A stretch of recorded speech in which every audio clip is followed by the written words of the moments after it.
Action, action, action. This is what we got in 2025, the first year after the Olympics. We are now officially in the post-Olympic era of breaking. How sick is that? Now that we're heading into the brand new year of 2026, I want to recap some of the events that happened last year, as well as some of my predictions for the scene here in 2026. I think 2025 was a very fun ride for a lot of us, in my opinion. Lots of ups and downs, and it looks like breaking is just evolving more and more as time goes on. It is also officially 2026, which means that we are now more than halfway through the 2020s. We are more than halfway through the decade. 2020 started off with COVID, then moved into the Olympics, and now we are sort of in the post-Olympics era. Marvel Avengers, what's that movie called? Marvel Avengers Endgame. There's like some Marvel Avengers Endgame shit we got going on right now. So on today's menu, we're going to start by doing a major global events recap of all the things that happened in 2025.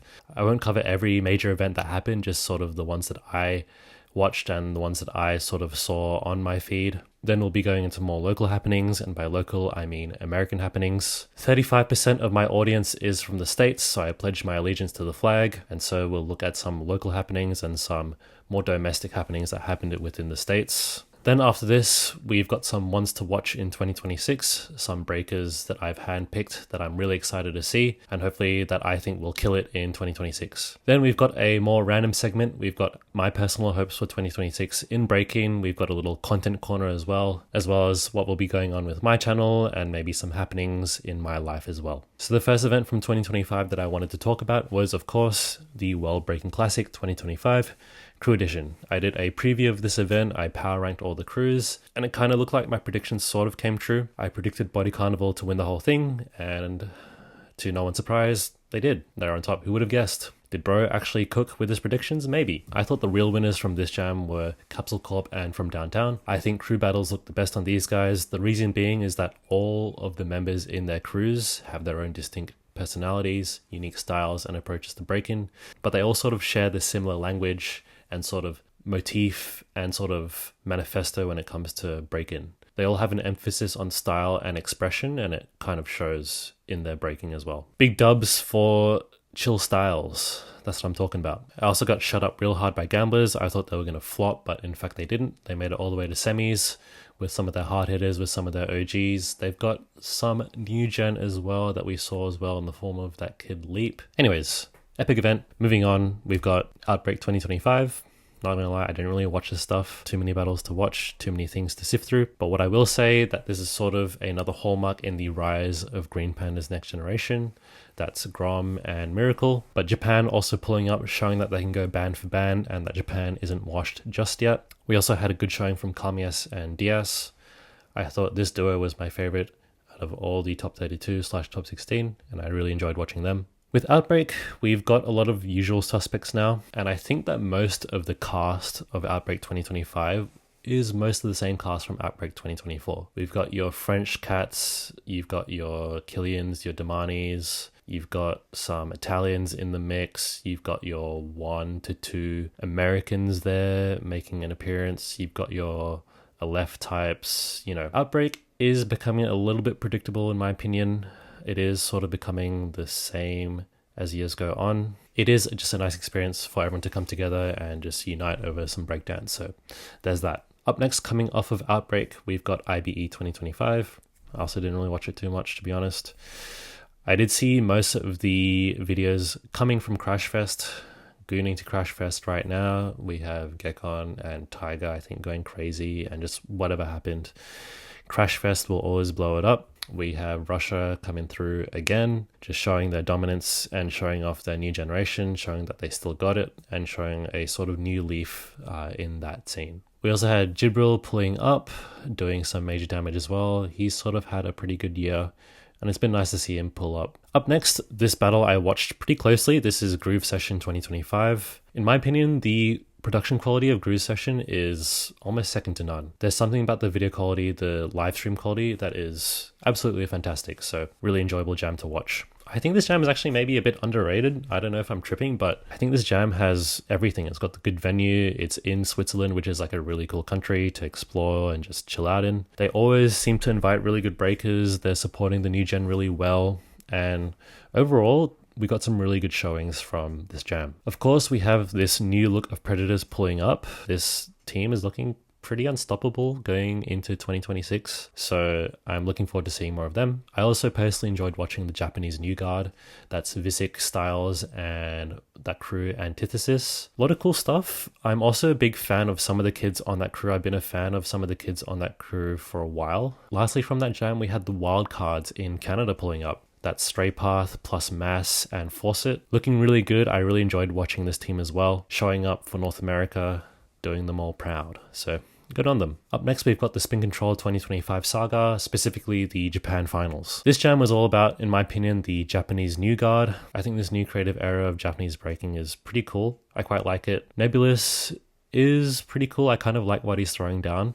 I wouldn't say his ideas are wholly original, but he is kind of trying to do something a little bit new in terms of the Japanese breaking scene. We had some international guests at this jam as well. This was kind of the Red Bull BC1 25 warm-up jam. We had Sissy Damani, Mass, Moa, a couple guys as well. And personally, my favorite crew to watch in this jam, maybe a bit of an underrated pick, was this crew Fog.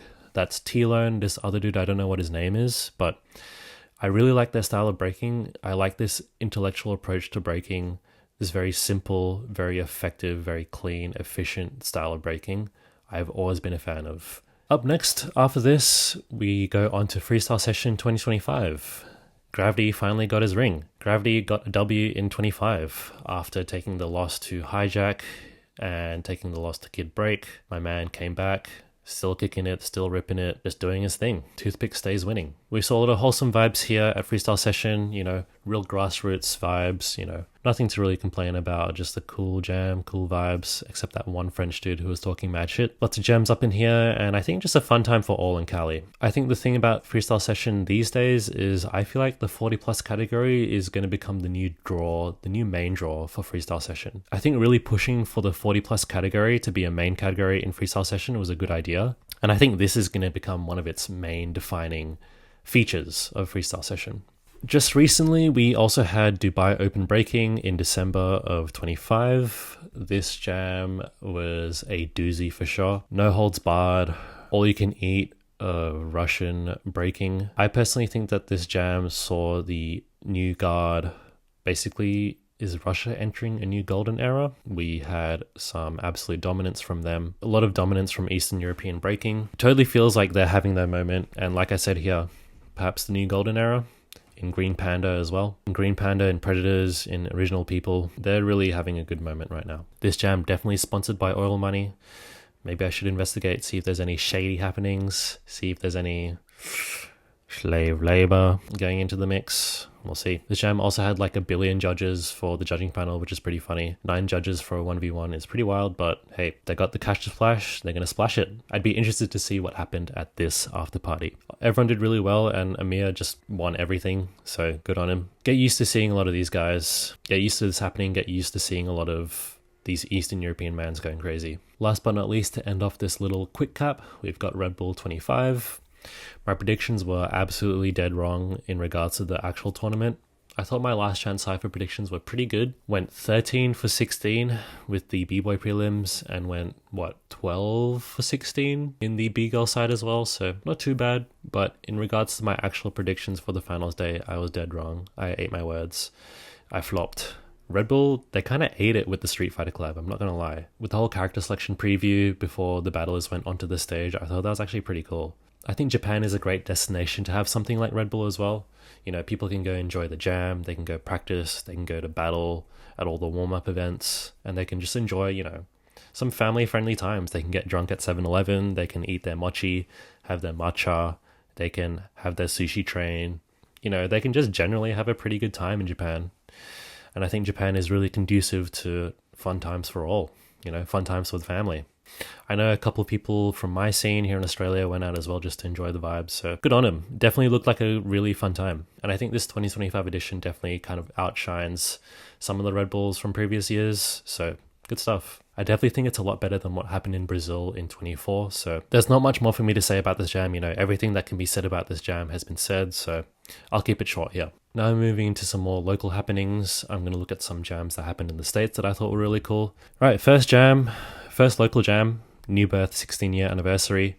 The New Birth anniversary always looks like a really fun jam, but this time, they have that really good media coverage from Just Another Breaking Channel. Shout out that guy. That guy is always killing it. He's always eating with his footage, always sharing the best of the American underground.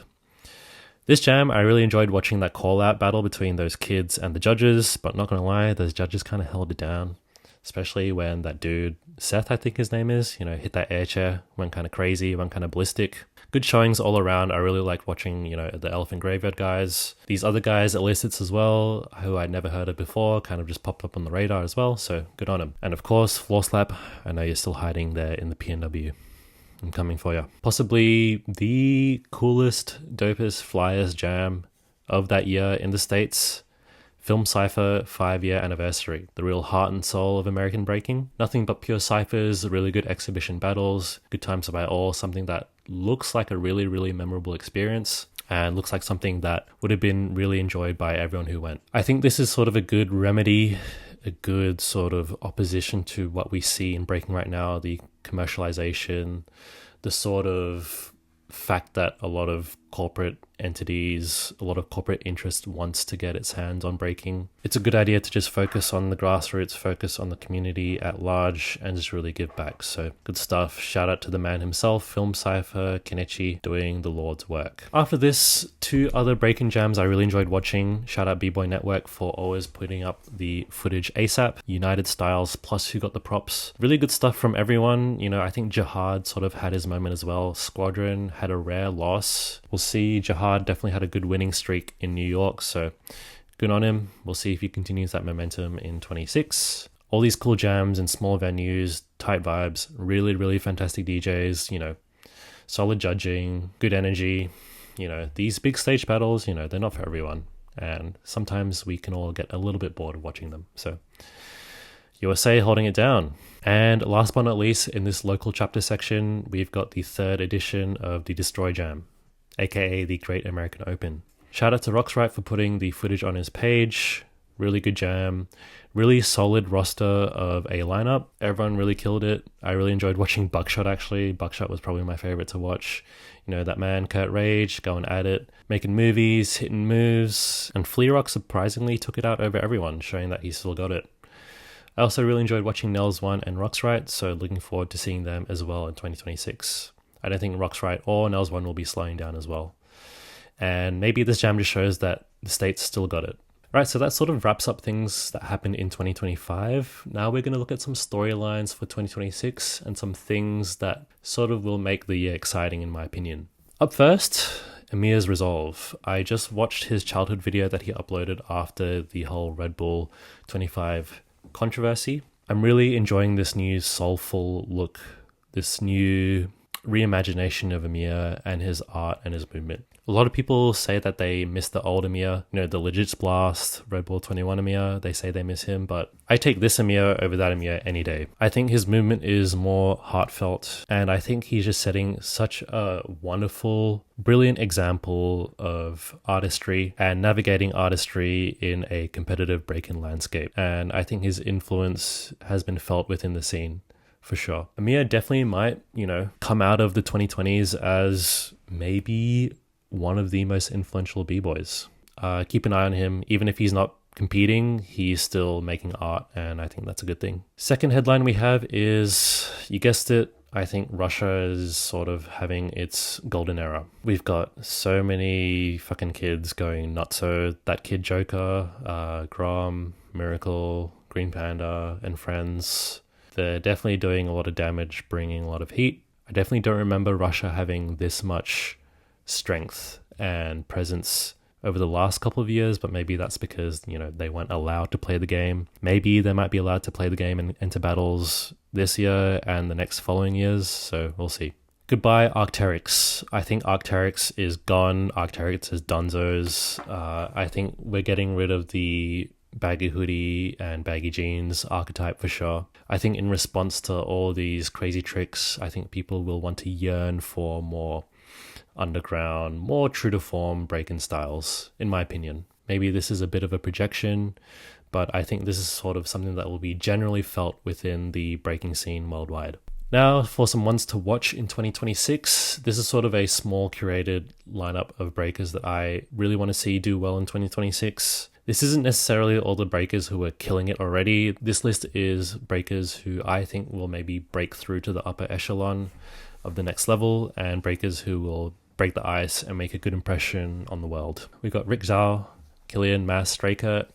Mad Track, I think, is someone who's deeply slept on as well. Canada Hidden Boss, Canada Dark Wizard. I think he might have been injured maybe over the past year or so we didn't see too much of him. But the thing is, with Red Bull coming to Canada in 2026, I hope to see a lot of these Canadian monsters. I hope the world will really know how strong Canadian breaking is and how slept on everyone is in Canada. So we'll see. I've also got Dynamic Rockers, Swazi and Rinto as well. I've been really enjoying watching those guys pull up to the American Jams. Then I've got the kids from Depok Wave, that's Kai and Sora. The kids from Antithesis, that's Minix, Nebulous. Looking forward to seeing more of them, plus Ryan as well. I think Ryan will probably continue his momentum into 2026. I've also got here Strike as well, the newest member of Squadron, carrying forward the USA legacy, doing bits and pieces of damage here and there, and I think he'll look really good going into 2026. I also hope that Capsule Corp continues to really kill it with Phil, Grimson, Peanut as well, doing major damage. And just for the fuck of it, I put Nika, not the Lithuanian Nika, but the other Nika, I guess, the one from Russia. I think I've been seeing her name crop up a lot in the YouTube feed, but maybe I'm just tripping balls and just getting her mixed up, but fucking whatever. I've also got here Phil Wizard as well. I didn't really see too much of Phil Wizard in 2025, but I have a feeling that maybe now that Red Bull is in Canada for 26, he might just awaken the beast. Maybe Phil Wizard will just decide to wake up one day and just eviscerate the scene. Maybe to show these Russians who's the real creative boss, and we'll see. Last but not least, I've kind of got this Russian underdog, Jimmy ABC. I think he is yet to really put his stamp on the scene, and so I think he might do this in 2026. We'll see. This is a small list. I could have filled this list with way more breakers, but you know, we'll keep it short, we'll keep it sweet, we'll keep it simple. I think Rick Zhao and Killian, I think, are some frontrunners maybe for Red Bull invite. I'm not sure if Red Bull will be inviting someone from Canada, but if they do, it will probably be Phil Wizard for sure. I think Russia will probably not be allowed to enter Red Bull, but we'll see. Talking about Red Bull, all roads lead to Toronto in 2026. Yo, Toronto mans? I think Japan was great family fun. You know, everyone got drunk at the 7-Eleven, but what I really hope for Red Bull to do this year in Canada, I really hope that Red Bull gets to collaborate a lot with the local scene in Toronto. I think Toronto has such a rich history and legacy of hip-hop and breaking that Red Bull should really tap into. I'm talking about maybe doing some thread workshops with Supernats or BTX, or maybe even getting Migas to do a thing, you know? I'm hoping that Red Bull really takes advantage of the Canadian scene and really makes a good program for everyone to enjoy. I think everyone can learn a lot from the Canadian scene.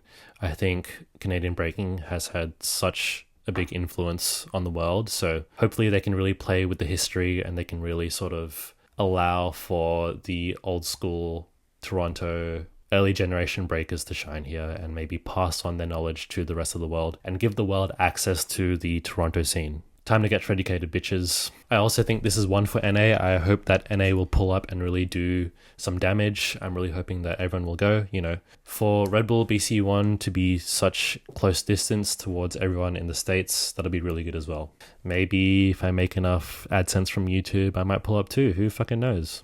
I think Red Bull BC1 2026 should be all about history, knowledge, and legacy, and being able to share that with the world. So hopefully they do something along these lines here. Now, this is sort of more personal stuff from me.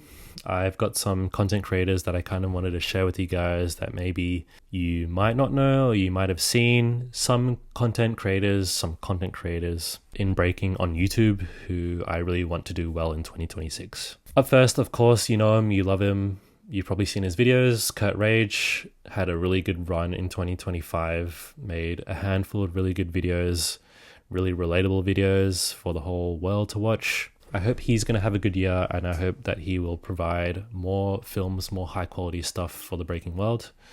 So I'm really rooting for Kurt Rage on YouTube. I'm also rooting for Kobe. Kobe Hall as well had a pretty good year as well on shorts. kind of went crazy, competed a lot, made a couple of vlogs here and there as well. Really just showed the underground, grassroots USA break life, which I always love to see. And last but not least, we've got this kid Azukai from Switzerland. I'm not sure why his videos get like virtually no views, but I really love watching his videos. I really love watching his process. His filmmaking is actually quite beautiful.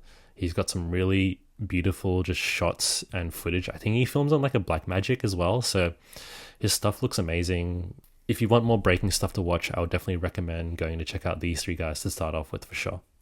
I think breaking content in 2026, whatever little niche we have, I think we'll be moving more towards storytelling, and I think the storytelling lifestyle side of breaking, I think will be coming back for 26. What to expect from me? Well, big news, I am now off of Instagram.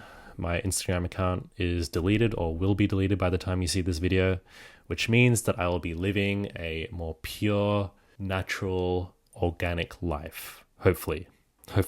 I'm not a big short form content guy. I'm like reading books now. I'm playing video games again. So, which means it'll be a bit harder for me to keep up to date with all the drama and all the happenings and controversy that will be happening in our scene. So expect less gossip and less sort of insight and less drama on this channel. I do want to focus more on this channel going into 2026. And I also want to provide to you guys the best content that I can. What that looks like, I'm not too sure yet. So let me know. If you enjoy the channel, feel free to look at all the other videos as well. I have made topics on virtually everything that I can. Subscribe, hit the like button, comment some bullshit, do whatever. And if you see me in real life, say what's up. Thank you so much for watching and have a good practice.